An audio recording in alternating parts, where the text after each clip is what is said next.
Again, welcome to the Annaley Naegle Red Lecture, hosted by the Charles Redd Center for Western Studies.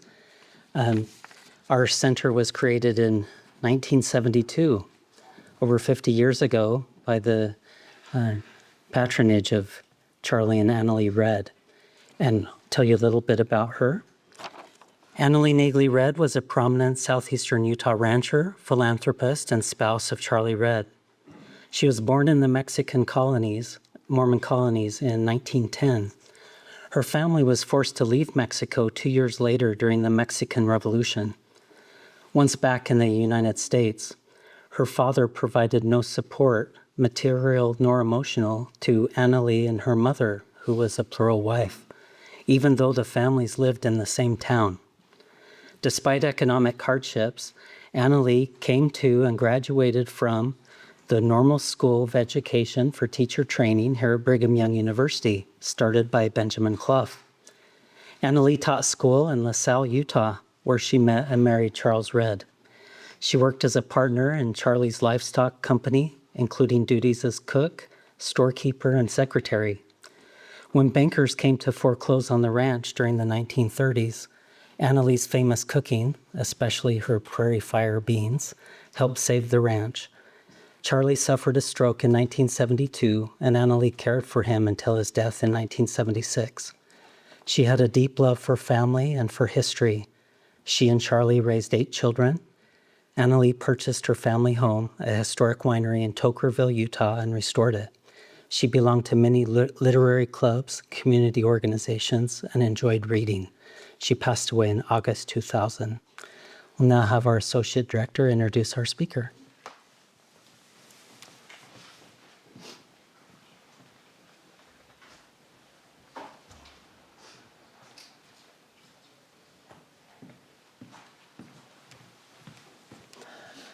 Thank you again, everyone, for being here. Amy Tanner Thiriot is an award-winning author, genealogist, and family history researcher. She holds a bachelor's in history from Brigham Young University and a master's in family and local history from the University of Dundee in Scotland. Thiriot has been a family history instructor at BYU-Idaho since 2019. In addition to teaching, she is busily engaged in various research projects. At the moment, if I'm not mistaken, she's working on a series of biographies of early women settlers in St. George, Utah. Today, she'll be sharing findings from her award-winning book, Slavery in Zion, a documentary and genealogical history of Black lives and Black servitude in Utah Territory, 1847 to 1862, published in 2022 by the University of Utah Press. A representative from the press, Jed Rogers, is in the back corner here, and he brought a bunch of copies if you're interested in purchasing one. This is indeed an award-winning book. Here's the list. The Utah Historical Society Juanita Book's Best Book in Utah History Award, the Western History Association's Dwight L. Smith ABC-CLIO Award, the Sons and Daughters of the United States Middle Passage Book Award winner, the John Whitmer Historical Association Whittemore Best Documentary History, and the Evans Handcart Award from the Mountain West Center at Utah State University. That is abnormal to have that many awards, so that should tell you something. Okay. One review of the book contextualizes it as part of a growing body of new scholarship on the history of race and the Church of Jesus Christ of Latter-day Saints, and then concludes by saying this.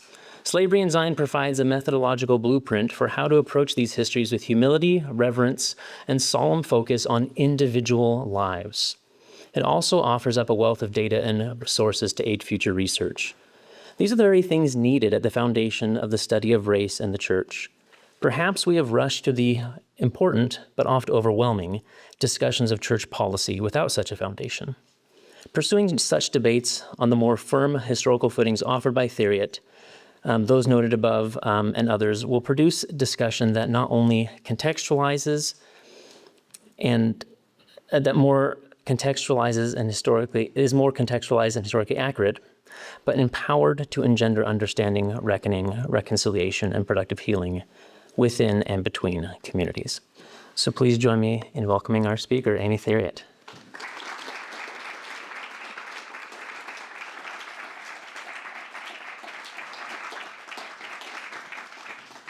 There you are. We also want to present Amy with this this plaque.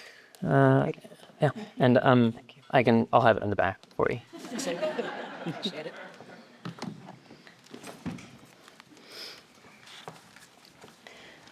Well, thank you first to the Red Center, including Director Jay Buckley, Associate Director Brendan Rensink, and Amy Carlin, who was so helpful with all the arrangements. I also appreciate the work of the board, and especially the Red family, who has been so generous in helping support Western studies for so many years. Many years ago, I won't say how many years, when I was a student, I took several classes from Thomas Alexander and went one time to visit him in his office in the Red Center to talk about a paper I was writing.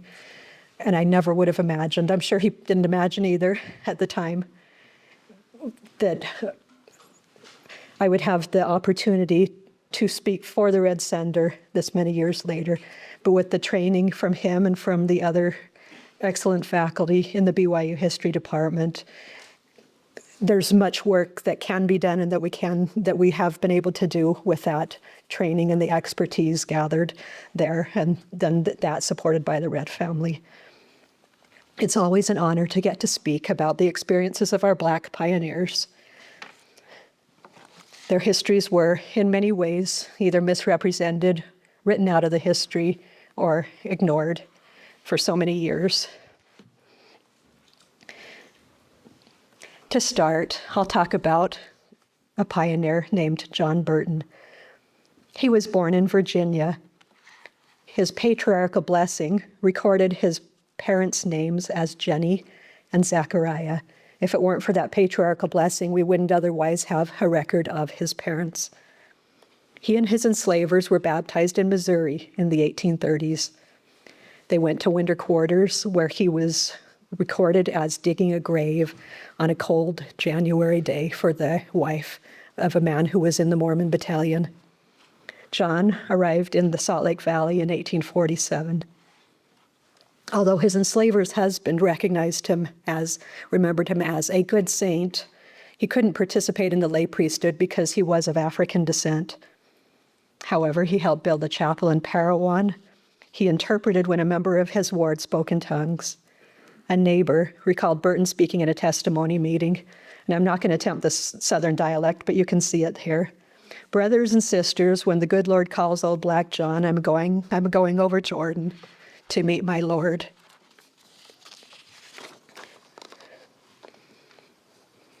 When the first wagon companies reached the Great Salt Lake Valley, the settlers marveled over the similarities to the lands of the Bible. They compared the Great Salt Lake to the Dead Sea and Utah Lake to the Sea of Galilee, and named the river between the Western Jordan, later the Jordan. The Holy Land's River Jordan is a powerful symbol of freedom. Enslaved Africans in America adapted stories from the Bible, including Moses and the escape of the Israelites from Egypt.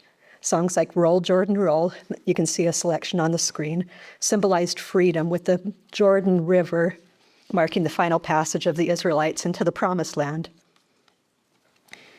We know so little about the lives and culture of Utah's enslaved Black pioneers, but among the tiny bit that was preserved was John Burton's words in Parowan. Burton went back and forth many times between northern and southern Utah. Surely when he traveled past the Jordan River, he thought about the symbolism of going over Jordan. Because when John spoke of Jordan, he meant freedom. The story of Black slavery in Utah Territory is one of bondage and deliverance, with that theme of the Jordan River running through it. History seldom lends itself to uncomplicated symbolism, so there's no complete metaphor here. There's only the hint of what could have been if Utah had rejected slavery.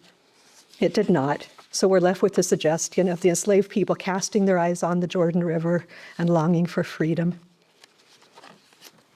For today, I've chosen the story of 4 enslaved people to share with you. We'll go over Jordan today with Jerry, Grief Embers, Marinda Red Bankhead, and Ann Smiley.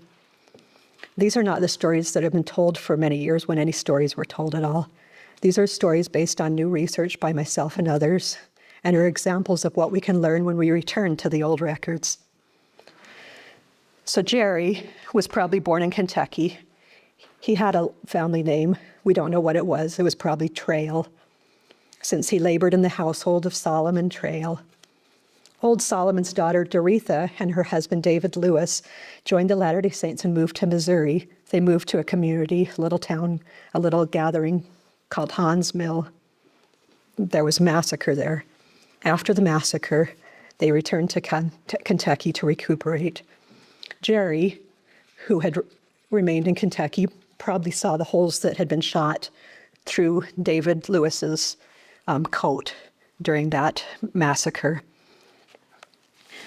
After this couple recuperated from their brush with death, they returned once again to the West. So the next time Jerry saw them was after old Solomon Trail died. Doretha and David returned to Kentucky to gather their inheritance. They probably sold a few people that they inherited and then took the rest of their property and Jerry and 2 little girls with them to Utah. It took me years to piece together the documentation and experiences of the Utah slaves. The whole project was an accident. About a dozen years ago, I was working on a series of biographies of the women of St. George, Utah, when I learned that one of them took 2 people in slavery to Utah. It was easy enough to discover what happened to the slaveholding family. The records were all there. But Philemon and Tennessee, the man and girl that they took with them, disappeared from the records. Nothing more was known of them. I was intrigued before I knew that this had become my main work. So over the course of many years, I spent thousands of hours going over records, probates, tax records, census records, collections from libraries and archives, including the ones shown on the screen, and many others throughout the United States. I read the censuses page by page, read them again, looking for clues for Utah and California. History can be solitary work, but I found it's also very collaborative, and it's when it's done well, done right. I worked alongside descendants of both the enslaved people and their enslavers. Tanya Ryder, a descendant of Venice Red and Luke Red, was so important to my work. I remember one time we were figuring out which Nancy was which. There were several Nancys, and how did you trace which one? You know, with so few clues was which, and which one had gone here or there and lived in which community. The work was intense and emotional. My hair turned gray during the work, both literally and figuratively. In many ways, slavery is an awful and disheartening story. In many other ways, though, I was keenly aware of what a privilege it was to get to work on this history. It was one of the great honors of my life to work on the stories of Venice and Luke, of Jerry and Grief, and Anne and Biddy and Hannah and all the others. Their resilience and their courage kept me going. In the way that genealogists talk about the work, if you're familiar with that field, I felt the watchful influence many times of the people I was researching. Now back to Jerry. I'll show his journey from Kentucky to Utah with a few historical records. This shows the household of Old Solomon Trail in 1840. The right side of the census record shows the enslaved people in his household. That green arrow shows a man aged between 10 and 24. That may have been Jerry. I can't say that 100% certainty, but the information matches. You can also see something strange here. I haven't been able to find any accounts from the enslavers in this community in Kentucky, so we can only draw educated conclusions about what was happening. Based on those numbers with that orange or red arrow, old Solomon and his neighbor John Hay were buying a lot of girls and young women.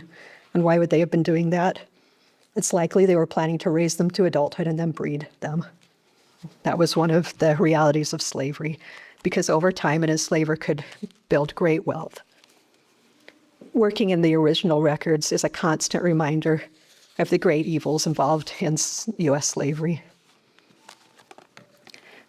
Now, David Lewis just escaped being killed at Hans Mill, but he died fairly early in 1855 in Parowan. This list shows the property he left his family when he died. Jerry, as you can see, with the colored line through him at the top, was the single most expensive asset in David's estate. After Jerry, you can see sisters Caroline and Tampi and Hoye. As you can see, they were listed in the document alongside a yoke of oxen, a cow, 4 swine, 2 horses, and 1 colt. Descendants of enslavers forgot something their ancestors knew well. Enslaved Black people were wealth and security and an inheritance to leave their children. Now, we don't know if Jerry had to leave a wife and children in Kentucky. His age was right, he probably did. We don't know if Caroline and Tampian, those 2 little girls, were related to him, although we do know he was not their father. There's no hint that any of the 3 saw their families again after they were taken from Kentucky. In 1858, Doretha Lewis went to the Salt Lake Probate Court and registered Jerry, Caroline, and Tampian. She registered them as slaves according to the requirements of the laws of said territory for life. In 1860, word spread that Doretha was trying to sell Jerry. Brigham Young wrote to her, "Jerry claims that he is free and that you have no papers or other evidence to prove that he is your slave." In a previous letter, Brigham Young had offered to buy Jerry and set him free. We don't actually know what happened next, but several months later, Jerry was on the 1860 census slave schedule as the property of Abraham O. Smoot. The 1860 census slave schedule for Salt Lake County only lists the names of the enslavers, as you can see, not the people they enslaved. I've listed the ones that we've been able to make identifications for. We still don't know who everyone was, but we do know the identity of those 2 men in the Smoot household, Jerry and Tom Church. And here I'll pause for a moment and get technical. How do I know who any of these people were since they weren't named? I'll keep this short, but as I worked with the records, I developed a rule for myself that I would match people if they matched 6 of these factors. It was a fairly high bar, so some people I would say are probably a match, but if they reached 6 different matching factors, I would say we have a match here. And this is something I could do because of the small population of Black people at the time in the West. In other more developed, where Black people were a higher percentage of the population, you would probably need extra data points. So names, dates, places, family and community members, etc. In addition to matching 6 data points, I needed to confirm that there were no other possible identities for the person. In Los Angeles, there were 2 Oscars listed on the census. I looked for a long time to see if one of those Oscars could be somebody else or if that was the same person. It was the same person listed twice. In a few families, DNA studies helped support my work. This is from another document called the Agricultural Schedule, a record kept with the census.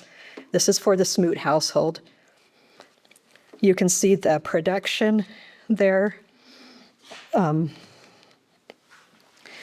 listed for the household.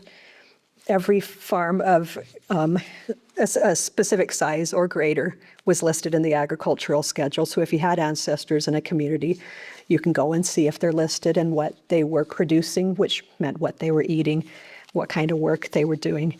So you can see from the list in the Smoot household that Jerry and Tom Church were working very hard. They were handling livestock. They were raising and harvesting crops. They were producing molasses and doing much more. When you compare the amount of production in the Smoot household with other farms in the area, you can tell that Jerry and Tom Church were very hardworking and skilled men. That's a conclusion that we can draw out of a record like this. In 1861, Jerry went out to work on the Smoot farm. On his way home, he stopped to wash himself and he drowned. Midwife Patty Sessions made a record of his death. She wrote, "Smoot's Negro drowned, name Jerry." Based on multiple accounts of his death, Jerry drowned where I-15 joins I-80 in South Salt Lake, more exactly where West Mill Creek Road meets South 900 West. His cemetery record stated black man Jeremiah of A.O. Smoot, 16th June 1861, drowned in Mill Creek. Jerry was buried in a pauper's grave. Exactly a year after the Deseret News reported Jerry's death, the United States Congress ended slavery in the territories. Jerry didn't live long enough to become a free man. The two little girls who went west with him from Kentucky, however, did become free. Caroline and Tampion lived into the 20th century. Their families became an important part of Utah's black churches and black society. They were involved in civil rights in Utah. That's a story that still needs to be told. And I'm looking at some of the professors here at BYU. There's work to be done in that area that hopefully your students will be able to pick up. Next is Grief Embers. He was born in Indiana. Because of the laws of the Northwest Territory, he would have been indentured rather than enslaved. It was a legal difference. Some Southerners purchased him and his brother Toby and took them to Mississippi. Later, they went to Utah, then California. I'll introduce him through a few documents about his life, then tell about his journey to Mississippi in 1867. In 1843, William Crosby bought Grief from his father's estate for $616.50. Since Grief was born in Indiana, he should not have been sold for the price of a chattel slave. There should have been restrictions on his sale, but they weren't too particular about things like that in Mississippi.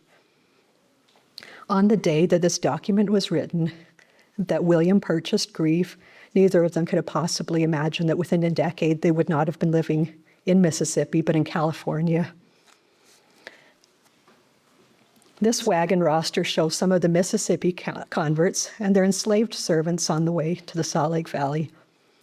3 years later, the Southerners had gotten sick and tired of the climate in the Salt Lake Valley and decided to go to California. There, Grief and his family were kept in illegal slavery. California was a free state. The Latter-day Saints built a fort to protect themselves from the local indigenous people. That extension you can see to the bottom of the picture, highlighted in red, that was the slave quarters in San Bernardino. Grief was San Bernardino's bugler. He would sound alarms or call the settlers together. Music has been a long-standing tradition in the Embers family. We don't know the identity of the parents back in Indiana. We believe that Grief and Toby were brothers. We don't have specific proof of that. When Grief and Toby were freed, they and their wives moved to Los Angeles, then back to San Bernardino. Toby and Hannah's daughter, Martha, married Israel Beale, and their descendants still live in the Inland Empire. This is a screenshot of Martha's grandson, Charlie Beale, performing with Louis Armstrong. As I said, music was an important part of the history and culture of this family. The story I want to tell you, however, was about Grief Embers. Every enslaved person taken to Utah had to leave loved ones, community, relatives in the South. 11 years after he was freed, and 2 years after the Civil War ended, Grief somehow made his way from California to Mississippi. It would have been a long and dangerous trip. In Mississippi, he met Latter-day Saint missionary John Brown, the son-in-law of his former enslavers. Brown wrote, "Here I met a colored man named Grief. He once belonged to Mother Crosby." Brown continued, "He was glad to see me. He is the only colored man I met in this vicinity. When the slaves were emancipated, they left the plantations and went to the cities and towns." That's the only record we have of this trip. Grief left no record. So Brown's record leaves us with the wistful image of Grief, looking for his family, looking for his people, but probably never finding them before he had to return to California. And Grief's name was surely a metaphor for all of their experiences, since Grief was the experience of every Black Utah pioneer. In 1899, legendary Black journalist Julius Taylor traveled all the way to from Salt Lake City to Spanish Fork. He was there to interview two elderly freed slaves, Miranda and Alexander Bankhead.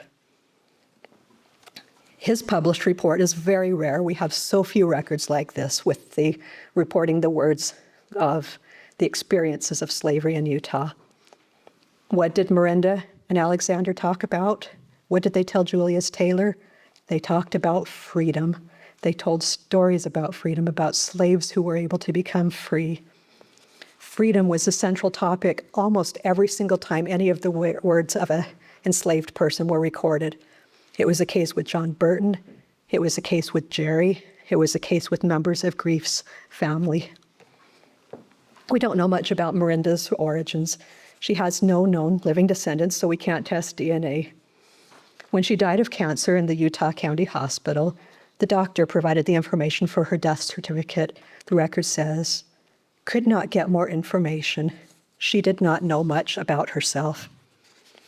What we do know is that Miranda was taken west by the Red family. We know that she was kept in slavery in Utah for most of a decade. This census record shows Miranda living in Utah County and her eventual husband, Alexander, living in Salt Lake County. We know that after her enslavers died, their surviving children divided the family property between themselves and Miranda, plus her relatives Luke and Venice. We know that for many years, Miranda's race prevented her from marrying. There were simply no other Black people there in Utah County except for her relatives. We know that over time, two men, a young one and an old one, took advantage of her and fathered her two sons. We know that after Alexander Bankhead moved from Salt Lake County to Utah County with the Smoots, he and Miranda married. We know that Miranda was active in the Relief Society in Spanish Fork and that she lived in Spanish Fork the rest of her life. Photographer George Edward Anderson spent many years taking beautiful pictures of the people of Spanish Fork. These pictures are collected in the El Tom Perry Special Collections at the Harold B. Lee Library just across the way. This is a picture of a family reunion, the Holt family. That woman standing by herself to the right, wearing an apron, that's Miranda. Her family was involved in the community in many ways, but like in this picture, they were always treated as something separate. However, she and Alexander did well for themselves and provided a comfortable inheritance for her son. Just one last story. Anne Smiley was taken as slavery to Mississippi, Utah, and California. Then her enslavers decided to move to Texas. Anne and her mother and their family, and Biddy Mason and her family were being held in illegal slavery there in California. It was also illegal for their enslavers to take them out of state. The free Black community in Los Angeles, who knew the enslaved people in San Bernardino, arranged for a judge to issue a writ of habeas corpus. In California, Black people couldn't testify in court, so the judge took the two families into his chambers to question them. Anne's mother had just given birth and couldn't appear in court, so teenage Anne spoke on her mother's behalf. She told the judge that she knows her mother would rather die than go and leave her children. She asked the judge, "If I go back to Texas, will I be free?" He said that would not be the case. And she replied, "I cannot say whether I want to stay or go. I want to stay where my mother Hannah stays. If she stays, I want to stay. It is hard to be scattered so." One of the brave episodes of the U.S. West involved the testimony of this young enslaved woman. When it was time for her to speak up for freedom, she conquered her fear and spoke for freedom. Why bother with all this history? It's sad. It's difficult. So why can't we just leave it alone in the past? Well, over the past century, a Western African funerary art called Adinkra has come to symbolize the African experience in America. The Adinkra symbol, Sankofa, is associated with a proverb: "It is not wrong to go back for that which you have forgotten." Sankofa is represented by two different symbols. The first is a heart that you can see here from the African Burial Ground National Monument in Manhattan, accompanied by the text, for all those who were lost, for all those who were stolen, for all those who were left behind, for all those who were not forgotten.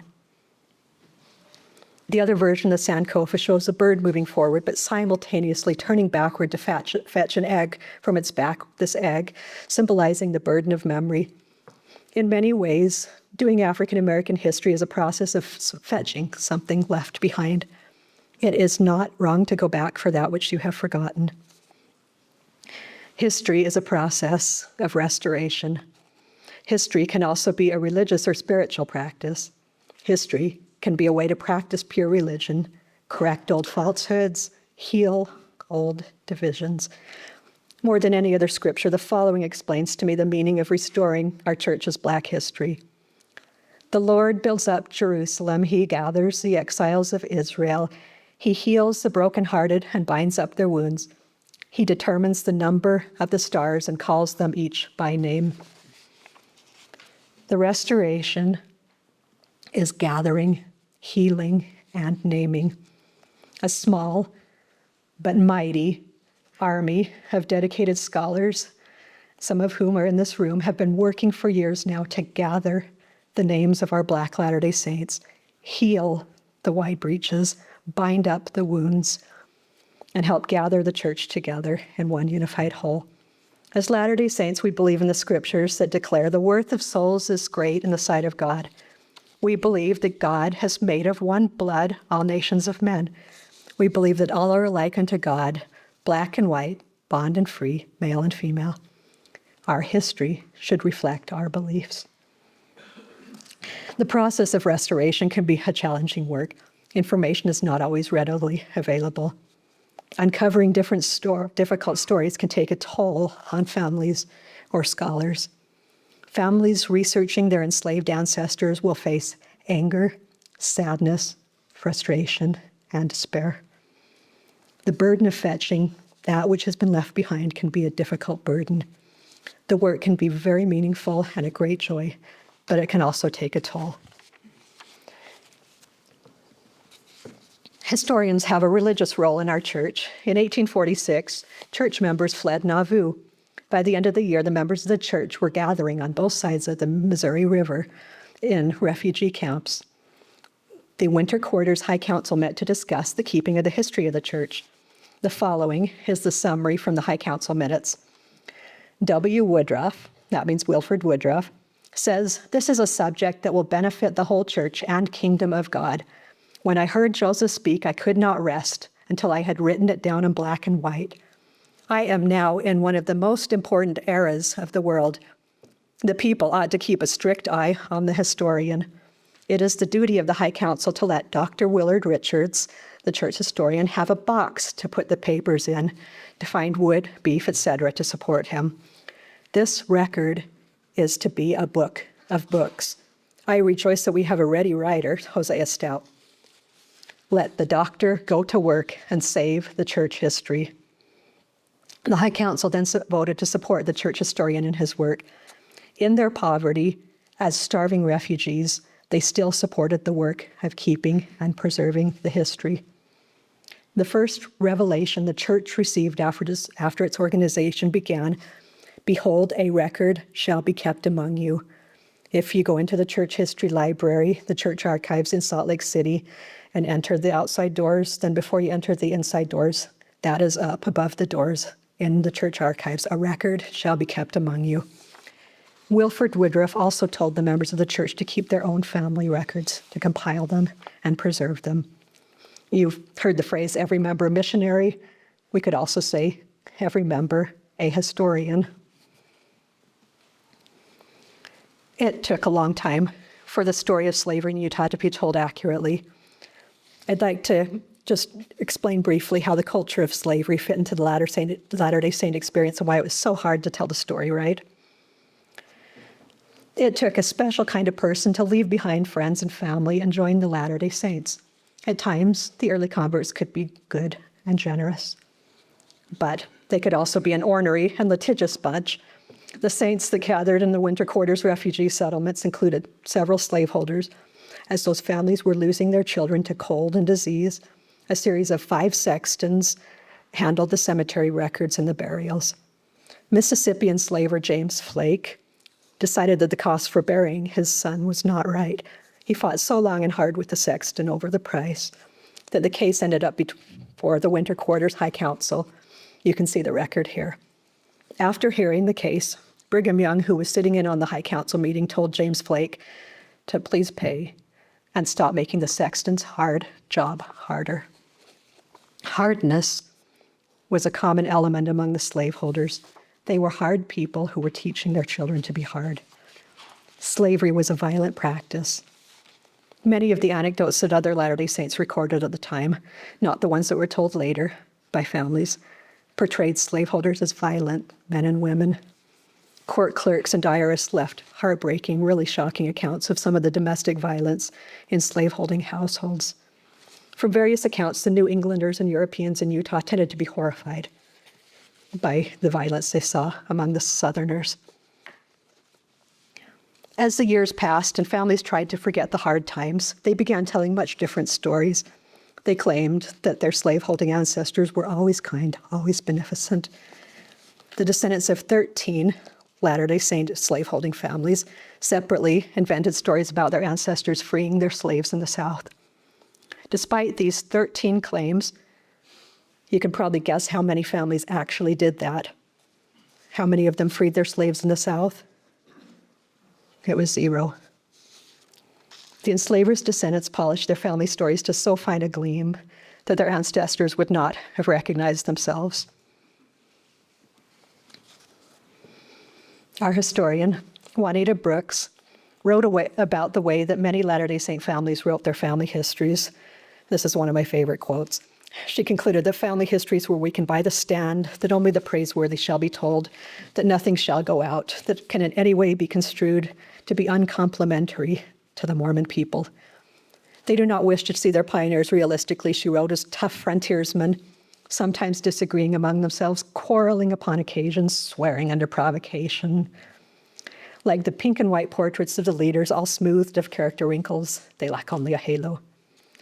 In our desire to eulogize them, many of us misrepresent them by magnifying their virtues and blotting out their faults until they appear luminous sub-deities. Historian Laurel Thatcher Ulrich was much nicer about this problem. She said, "I don't trust family stories, but I love them." That said, we do need to use family stories. They're often where the stories of women and where the stories of ethnic minorities are kept. We need to use these accounts as historians, but verify them. After reading hundreds of family histories about slavery, I concluded that not one of them, created by descendants between the 1890s and about 2010, were reliable. The closest anyone got in the 20th century might have been family historian Laura Redd. Occasionally, when writing the history, she stopped and wrote, "I'm looking at the actual records. This is not what I was told." The past 15 years have been blessed by an explosion in African American genealogy. The field has made amazing strides. It's been a privilege to participate in that and witness communities start to heal as we work on genealogy together. The story of Family Search and its support of African American genealogy has been a great example of how to heal old rifts. We have seen many miracles in the field. It's a story that needs to be told. But back to the story of slavery in Utah. In perhaps the last 50 years, attempts to tell this story were hampered by the fictional accounts from the slaveholding families. It has been difficult for descendants and historians to work through the many layers of fiction. Some families are still arguing that their fictions are true accounts. 2 descendants of one slaveholding family recently finished detailed work on their genealogy. Very good work. They disproved all the family fictions about slavery, but they still couldn't bring themselves to say that. I had to say that for them. I was several years into my research before I understood the extent of this problem. At first, my reaction was, oh, how nice that they preserved these stories. Not much later, wait, that's not accurate. Neither is that. Eventually, I just assumed that none of it was accurate, and that's never far from wrong. In just one example from a Daughters of Utah Pioneers publication, a 4-sentence biography of a woman named Downey Perkins Woolridge, 4 sentences, contained 9 distinct errors. So they tried hard. They recorded names, but they did not have good sources to check their information. The most basic starting point for understanding slavery in Utah Territory is what Alexander Bank had told Julius Taylor, the reporter. Slavery in Utah was like slavery in the South, plus the addition of the loneliness and isolation experienced by the enslaved people taken there. You can read the entire article. It's online. It's in my book. Slavery was a violent and oppressive system, not a soft and a gentle one as families and communities later wanted to believe. So there's a question many genealogists ask when they find out that their ancestors enslaved people. What do I do? Well, first, we are not responsible for what our ancestors did. We don't enslave people. However, if we're taking credit for their virtues, shouldn't we also reckon with their sins? Some people have asked me over the years whether their families owe reparations for the practice of slavery. My answer is always yes.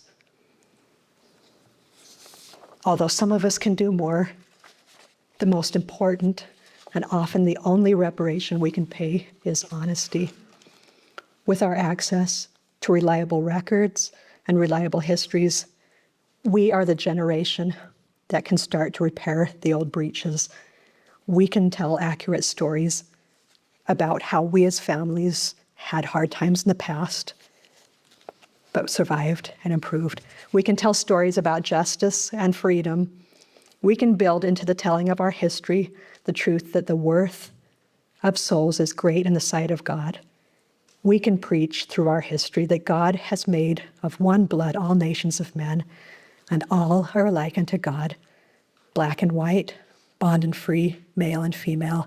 We can move forward in faith and unity. We can gather ourselves. We can gather the names of our ancestors. We can gather the names of the people our ancestors enslaved as necessary.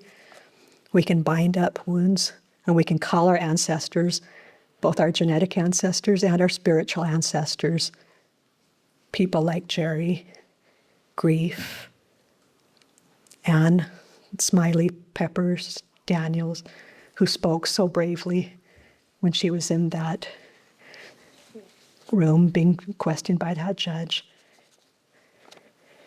We can take their stories and consider them ours and have them be a source of strength and faith. We can call them each by name. And thank you.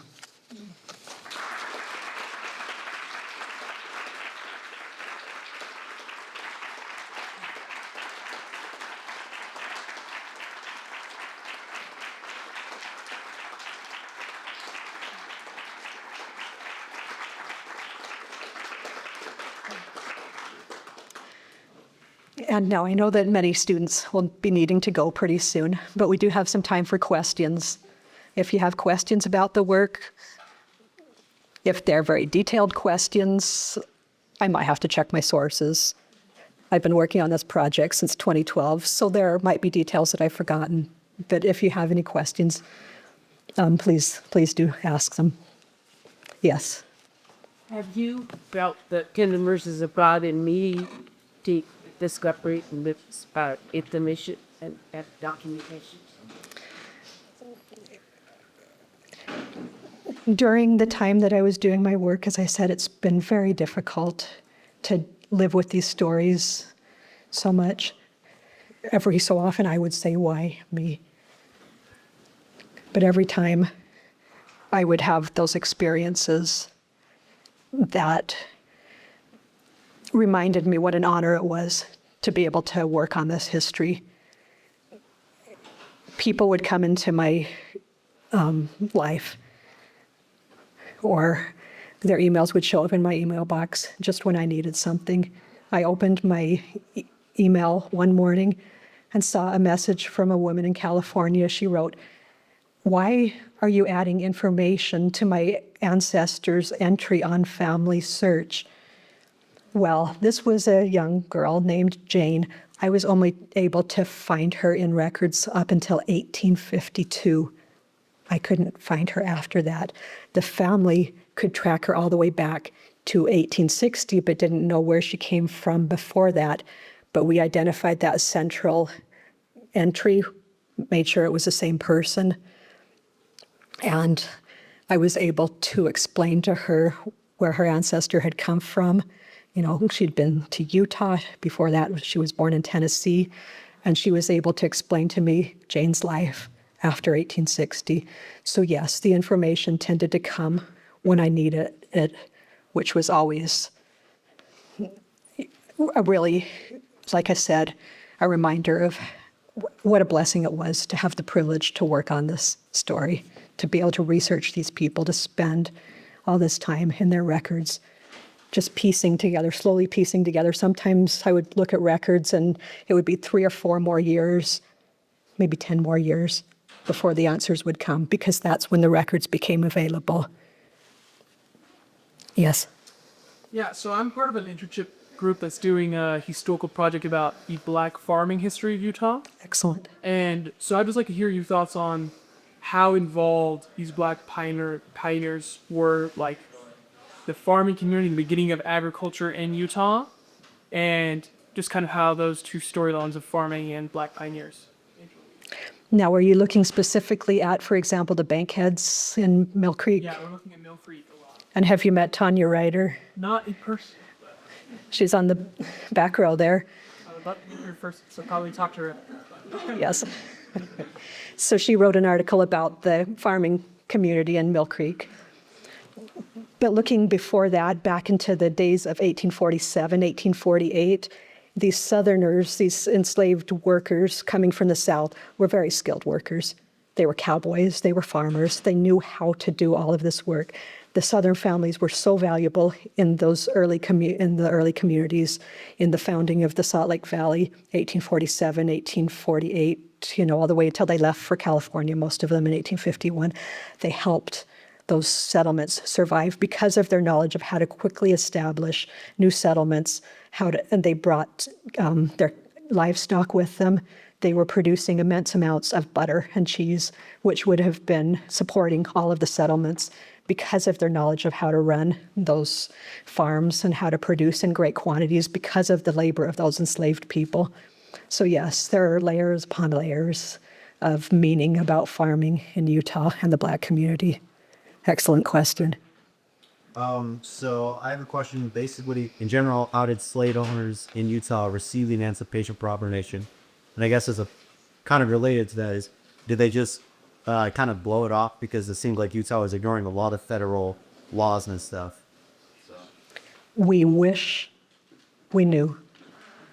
We absolutely wish we knew the answer to that question.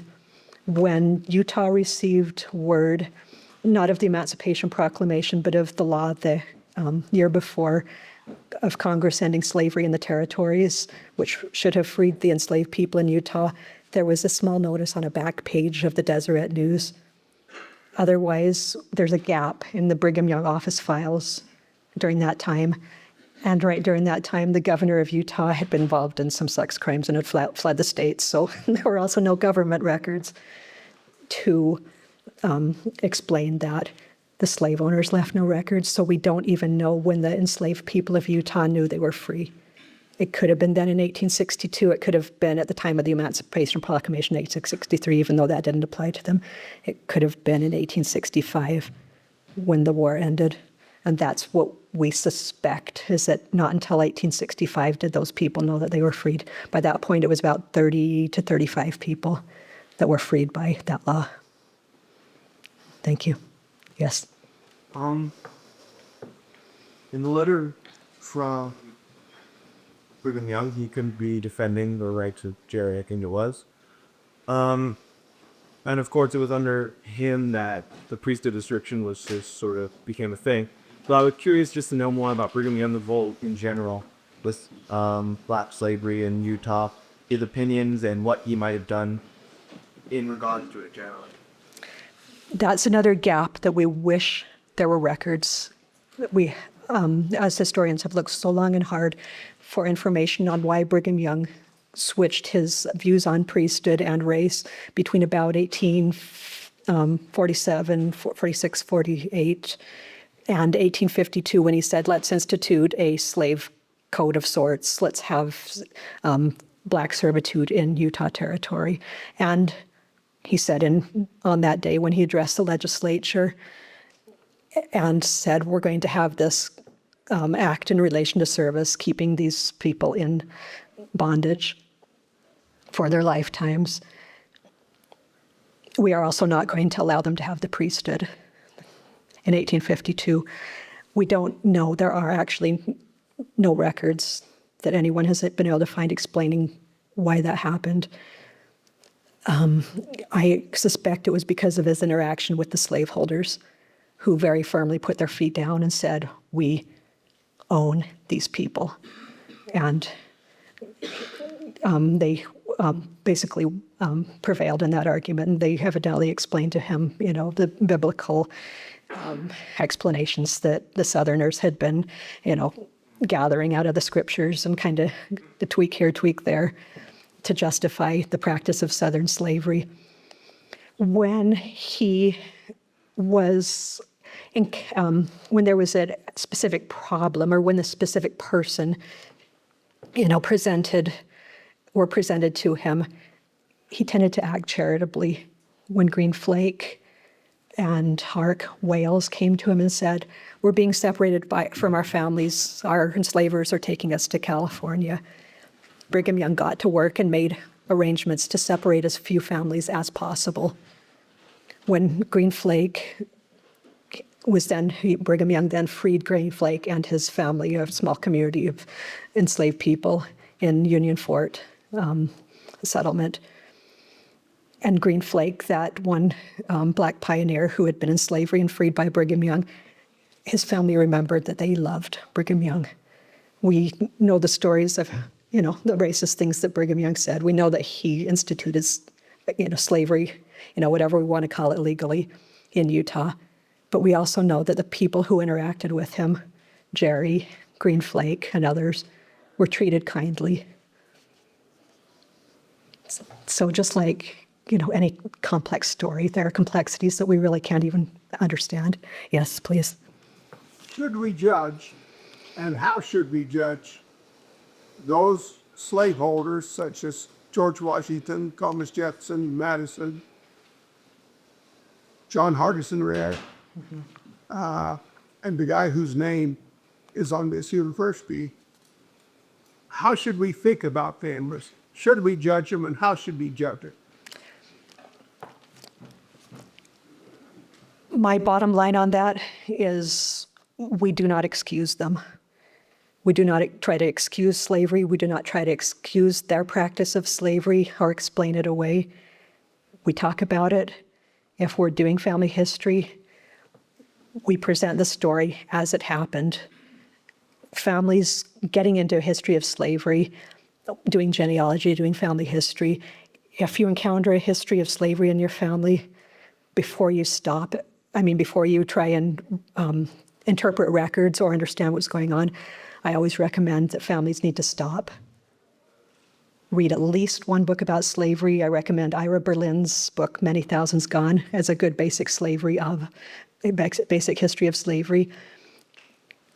At least one book about slavery, but preferably multiple books about slavery, including slave narratives, because if you don't understand what's going on, and you're not going to, if you don't have specific training, you're going to look at the records and not understand what they mean.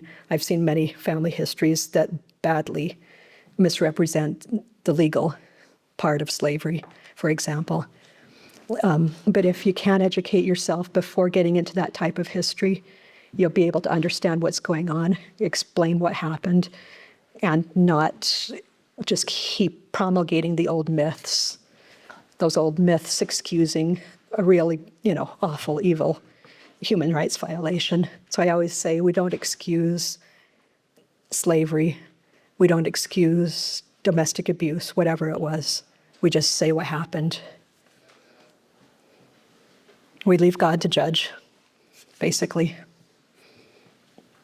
But we tell the truth. Absolutely. Yes.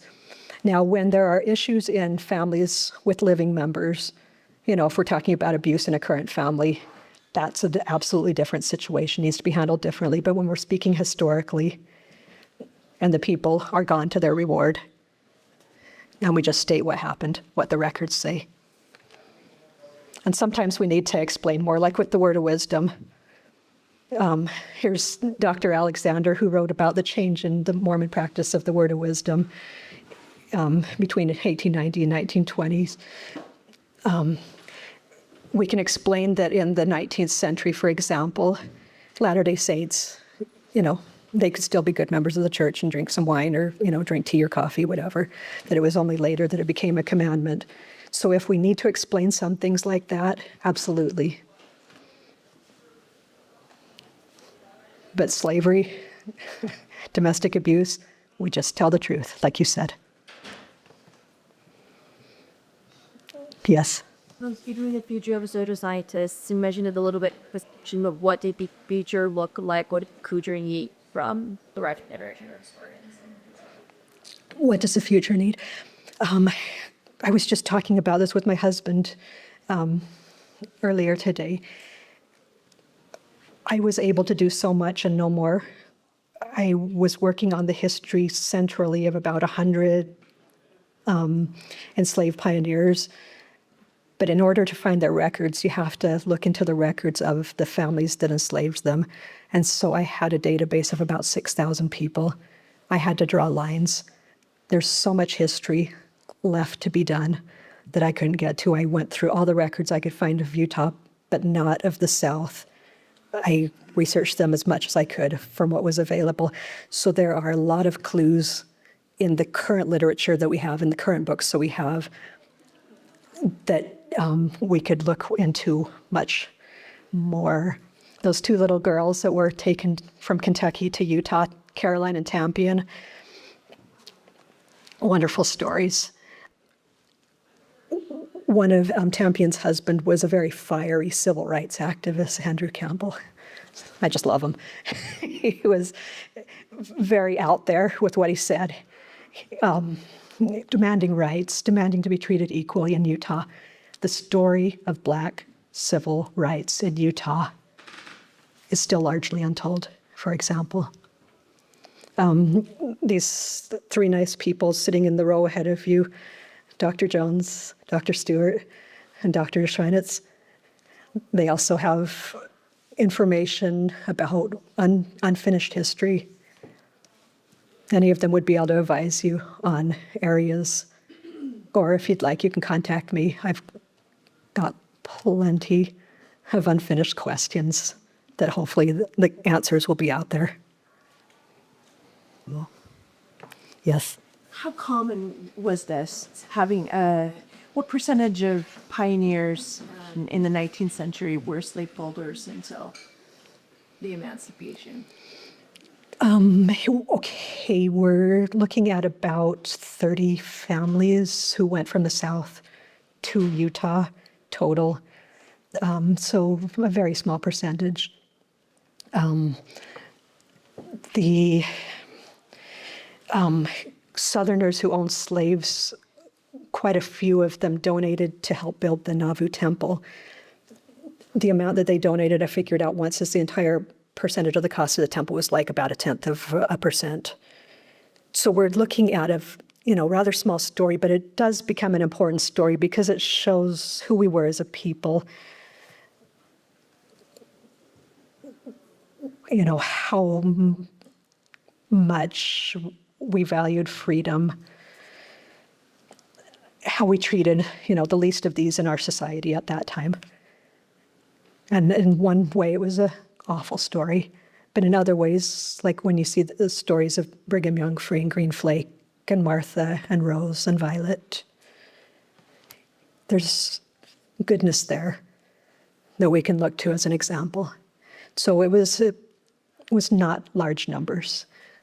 After the Mississippi Saints left for San Bernardino in 1851, there were usually no more than about 30 to 40 enslaved people, black people, I should say. The Indians, enslaved Indians, were a separate story in Utah at any time.